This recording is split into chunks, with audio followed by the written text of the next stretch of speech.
Hello, my name is John Russos, and this is a toast to my naivety. It's all brought to you by the Here's My Thing podcast. This is episode 2 of 10. Coffee, SHOPPE. Enjoy.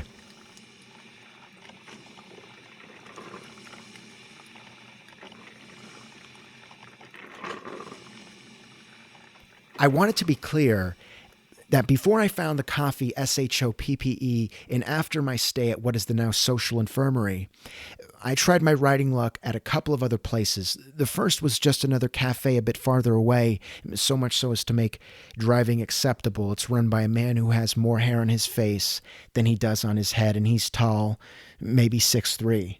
And with invasive, piercing blue eyes, he would stare down at me to ask if I had any preferred dairy alternatives. He would wear the thick-collared utility tees with sleeves that stopped at his elbows, accentuating his forearms, which I think must have been chiseled out of pure concrete, and the way his veins drove down them like the intersecting 5, 405, 605, 10, and 210 freeways. I'm still not sure where he got his intensity from, but something tells me that it came from the consistent doses of espresso, the way he would touch his lips to a tiny porcelain teacup every 15 minutes, that or maybe the stresses in running a small business. At any moment, he seemed like he would snap on me, and for reasons that wouldn't necessarily warrant an outburst. Like if I were to ask him something about what country a bean was from one too many times, he might cock back a right hand and break my nose, letting me lay there puddling in my own blood while he'd foam out a latte. And then maybe a little later, realizing what he did was wrong, he might put some breathing techniques to practice, lower his pulse rate, and help me up while referring to me as brother. And then he'd clarify that the beans are from Guatemala and that he could package some up for me for a nice bargain of $34.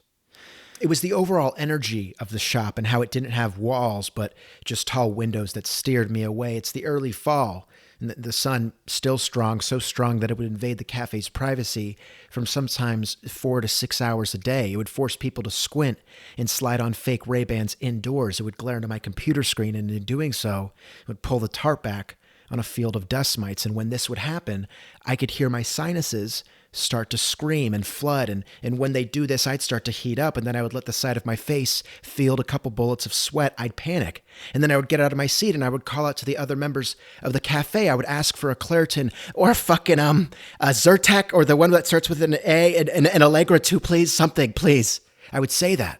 And then some of them heroes, they would stand up and they'd volunteer their supplies. But then I would add the caveat, just please, nothing off-brand. I want big label, authentic, real deal stuff. Nothing off-brand, please.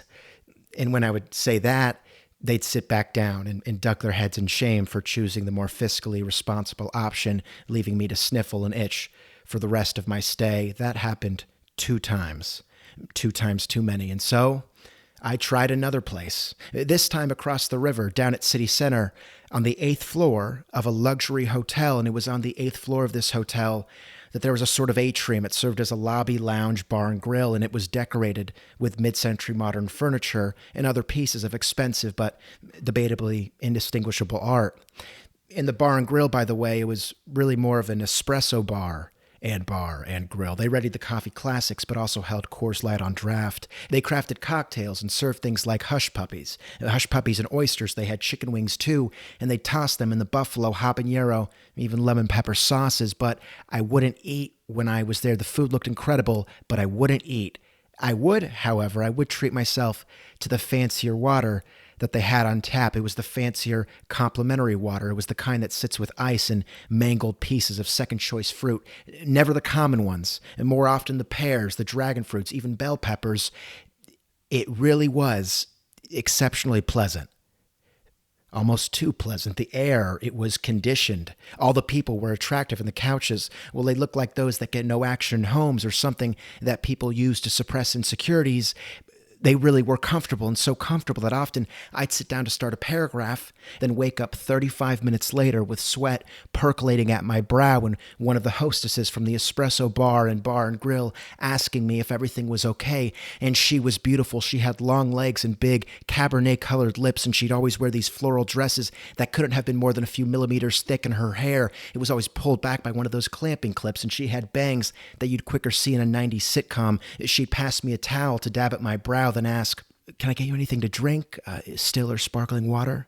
And each time I'd take a moment to collect myself, then say, sparkling would be nice. She'd hold a look of concern as if I was a wounded baby deer limping on the side of some forgotten forested road. Lemon? She'd follow up. And each time, I'd nod.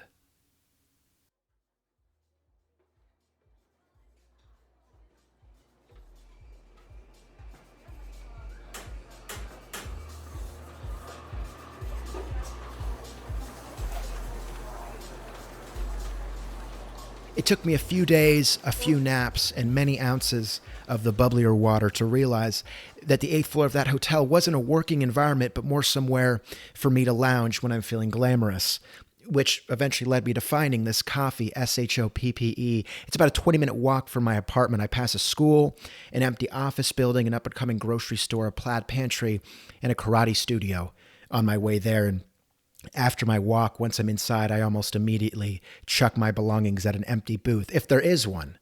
They are substantially less comfortable. They're quite literally made of vertical and horizontal pieces of unforgiving plywood.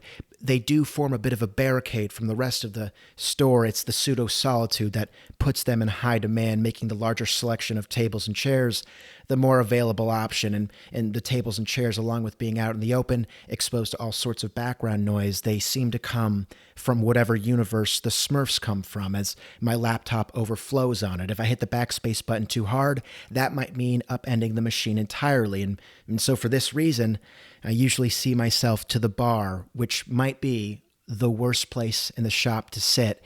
Because if you sit at the bar, you sit next to the shop speakers, which seem to only play lo-fi house. And I suppose that wouldn't be that big of a problem if they didn't play it so damn loud. It was so loud as to compensate for the hissing that comes from the espresso machine. And honestly, that alone isn't loud enough to drown out the baristas and barbacks from banging metal utensils everywhere. Sometimes I wonder if they're actually making coffee or if they're sneaking in extra practice for their role in a drumline routine. In the bar, it also provides a front row seat to the frequently painful small talk that the cashier and other patrons have. And you know what? Actually, I'm going to backtrack really quick. I'm going to backtrack because I can't say I hate this part too much. It's more intriguing anyway. It's intriguing because the man behind the register, more often than not, is the manager.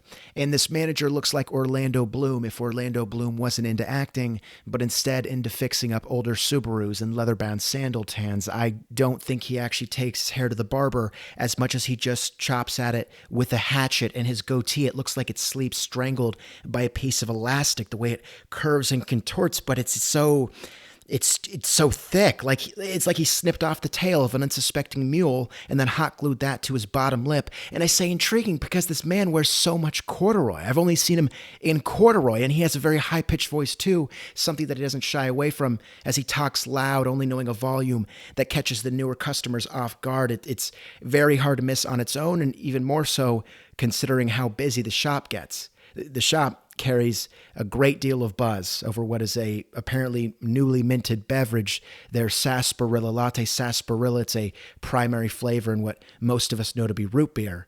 And as if this place wasn't Pinterest friendly enough with their oil stick scents and array of plants, the way their floor runs with checkered black and white tiles, and how they sell artisanal salt at the register, they also showcase this sarsaparilla latte. And trust me, it's very photogenic. It holds a color in the body similar to grandfather khakis, while the top it's decorated with some drops of a blackberry extract and the blossom bulb of a calla lily. I haven't ordered it yet because I don't believe in $9 coffee. Still, to reject its clout in the neighborhood would be ignorant. I've been at the shop for a few days, and already I've heard the term, "the camera drinks first," 8 times from people in those Indiana Jones hats.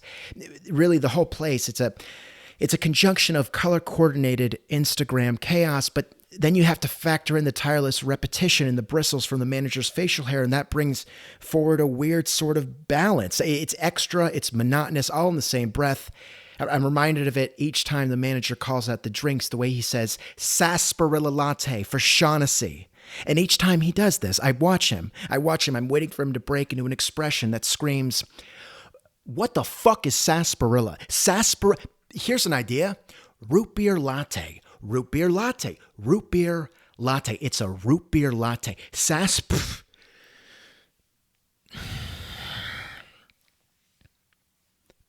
but he never sinks as low as my imagination.